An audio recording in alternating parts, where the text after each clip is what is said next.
Ed Joyce and Ben Brown both scored 50s to rescue Sussex from a very bad start in their latest LV County Championship match against Middlesex at Lords.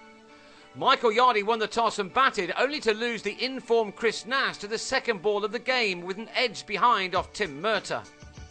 Murtagh was hitting the perfect line and length from the off and was mighty close to having Joe Gatting legged before. That reprieve for the batsman didn't last too long, however. This time Gatting got a thin edge onto his pad to offer Ollie Rayner the simplest of catches against his former county. Murtagh's opening 6-over spell brought him the figures of 3 for 4, as he also had Murray Goodwin held in the slips by David Milan for a 4th ball duck. Yardy quickly followed too with an edge to gully off Gareth Berg as Sussex slumped to 33 for 4 in the 16th over of the day. The way it was going, it looked as if they would be dismissed cheaply. Luke Wright didn't find batting any easier than his colleagues. And after he'd made 14 and helped to double the total, he nicked off to Stephen Finn for his first wicket of the day. The one man who had stuck it out was Joyce against his former club. He too had his moments of fortune, but at least he stayed in and was able to make the most of anything on offer from the pumped-up Middlesex attack.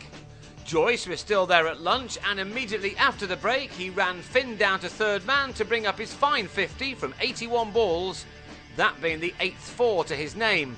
He needed help from someone, and he found that support from Brown. Sussex have had a very tough week and only finished their last LV County Championship match 2 days before starting this one, a defeat to table toppers Nottinghamshire. So it was taking a lot of hard work and determination to drag themselves into this match. Joyce moved into the 70s and in partnership with Brown dug his side out of a considerable hole in adding 81 in 36 testing overs.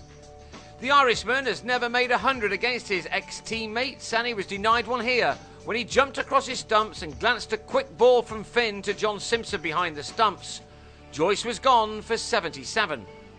He left with a total on 147 for 6 and his side not out of the woods just yet.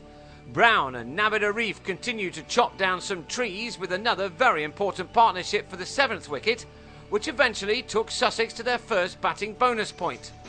In doing so, Brown completed his first 50 of the season in his 8th innings. He'd had to rebuild this innings after coming in at 66 for 5, and he'd taken 127 balls over his half-century, an innings containing 5 fours. Rain looked as if it had ended the day, with Sussex recovering to 205 for 6, but the players did return at 5 past 6, and Finn, now with a second new ball in his hand, had Brown taken at slip by Rayner, although the batsman, who had 70 runs to his name, will not be happy with his stroke. And it turned out to be a good little session for Middlesex. Murtagh made it 4 wickets for him as Arif slashed this delivery to Berg to depart for 37. Sussex were left edging towards a second batting bonus point, and James Anyon and Steve McGoffin were able to add 14 more runs before the close. That left the visitors on 242 for 8, a total they can be relatively pleased with given their start. It's the kind of score which is difficult to judge until both sides have had a bat. Sussex will go again with McGoffin on 12 and Anyon on 11, with Monty Panesar waiting in the wings.